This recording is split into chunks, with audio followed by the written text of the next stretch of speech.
Bonjour à tous, bienvenue dans l'entretien de France 24. Dans les écoles de journalisme, on enseigne qu'écrire à la première personne est une faute de goût, voire une faute tout court. La télévision qui a fait des journalistes des vedettes, la mode des talk-shows, de l'infodivertissement, maintenant les réseaux sociaux, poussent davantage les journalistes à plus d'exhibition.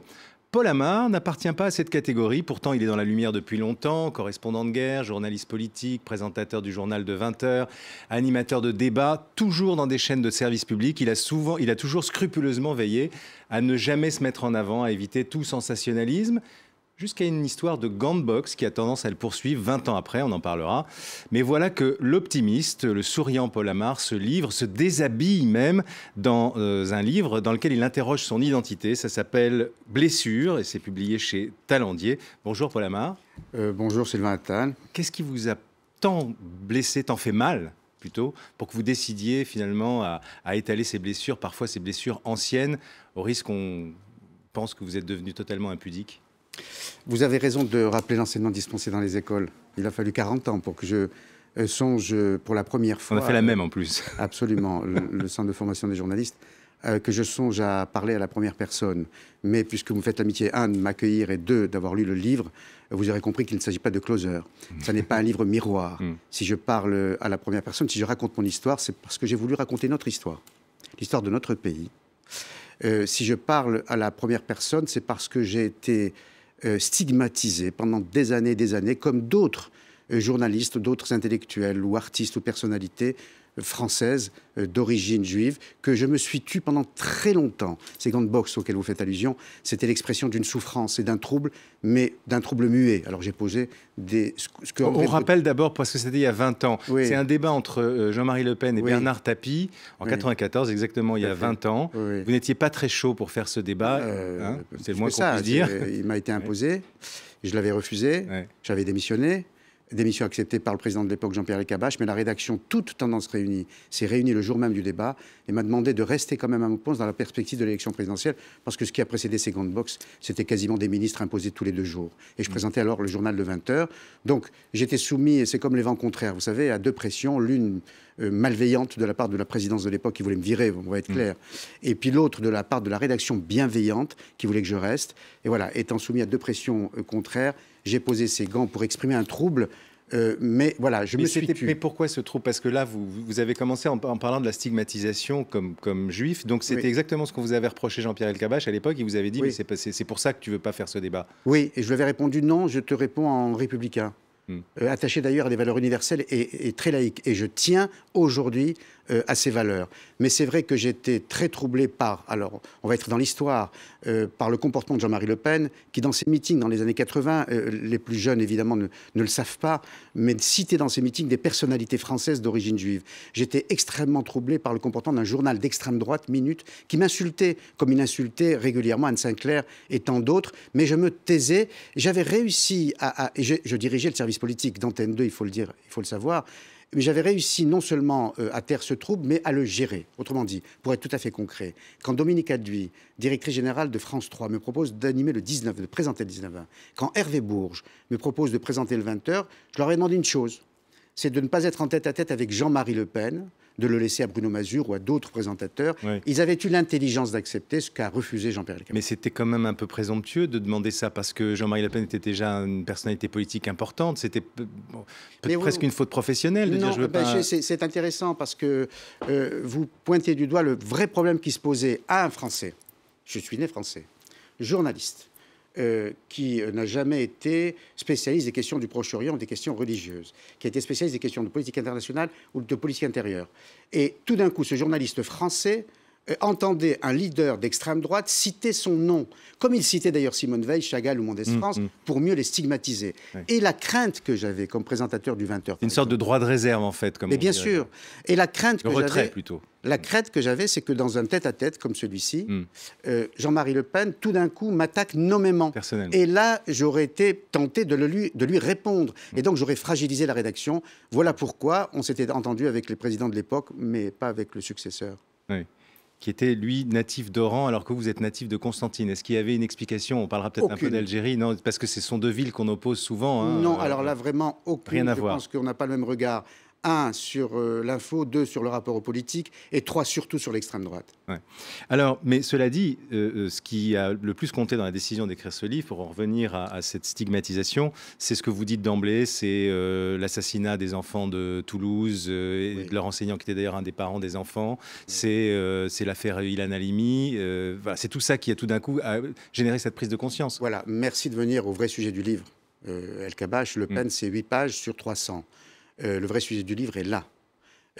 Si j'ai voulu écrire à la première personne, c'est pour une raison extrêmement précise, pour légitimer en quelque sorte un propos et une démonstration que je propose au lecteur. C'est que la situation aujourd'hui me renvoie à ma propre enfance. Voilà pourquoi j'évoque l'enfance. Parce que j'étais effectivement en Algérie et ma famille a été soumise à un double antisémitisme. Mon père était fonctionnaire, Pétain, les lois raciales, il est viré, et antisémitisme d'État. Et moi, dans la rue, quand je vais à l'école, je suis insulté, on me dit « sale juif », et insulte assortie de crachats, de jets de pierre. Il y a même des attentats, et je suis moi-même blessé dans un attentat antisémitisme de rue. Or, aujourd'hui, on assiste à ce que j'appellerais la conjonction entre ces deux antisémitismes. Il y a des politologues comme Dominique Régnier qui parlent même de fusion des antisémitismes. Il y a aujourd'hui en France, dans un pays républicain, laïque comme le nôtre, et qui est en paix, un double antisémitisme.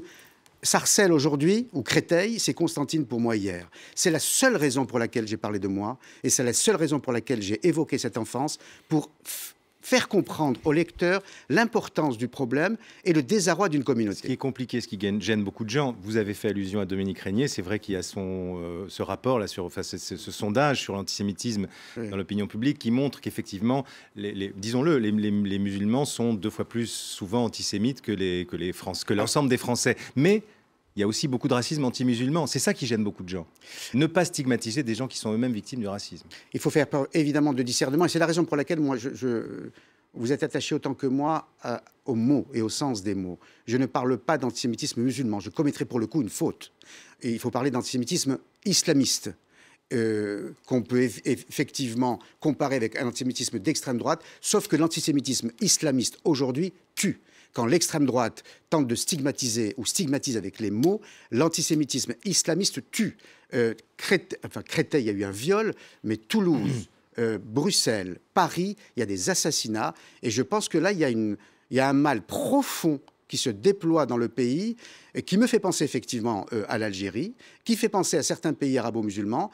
Et je sais que le gouvernement a pris la mesure de ce mal. Je ne suis pas sûr qu'il se donne les moyens de lutter contre ce mal. Vous noterez aussi, pour revenir au sujet de Le Pen, que c'est quand même encore parmi les sympathisants du Front National qu'on trouve la plus forte proportion d'antisémites et aussi d'anti-musulmans ou d'anti-arabes. Voilà. Mais pour moi, ça reste un mystère, parce que c'est un récit, ce livre. C'est aussi une réflexion que je propose, que je tire évidemment de ce que j'ai vécu ou des interviews que j'ai pu faire avec tel ou tel.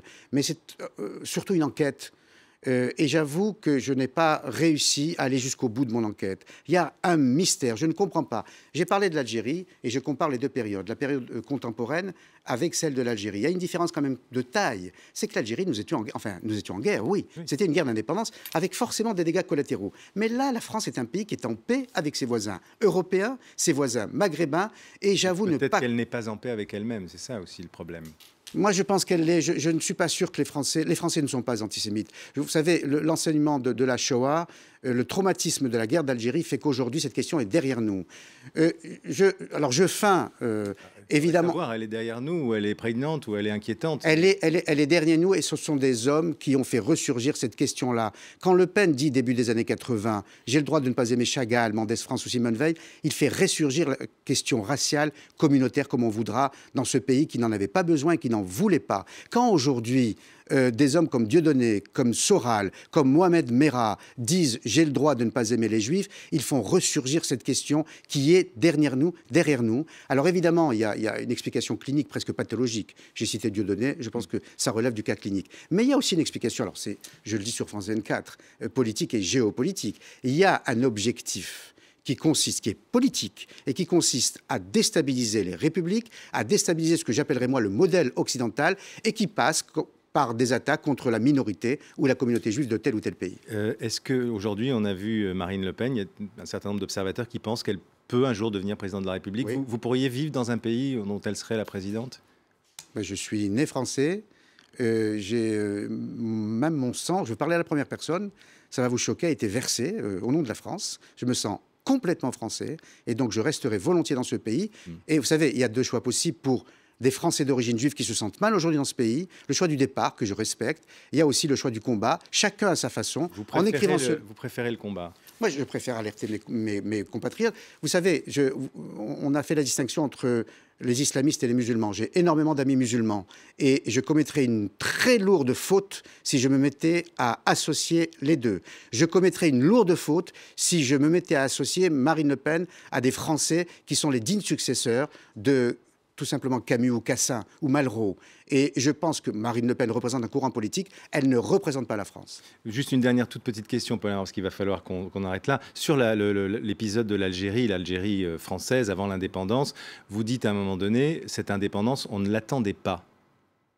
On ne s'y attendait pas. Non. Non, je ne dis pas ça. Je dis que les premières bombes dans les rues de Constantine ou d'ailleurs, on ne les attendait pas parce qu'il y avait une cohabitation, je parle de la société civile, une cohabitation magnifique, fraternelle, entre les trois communautés.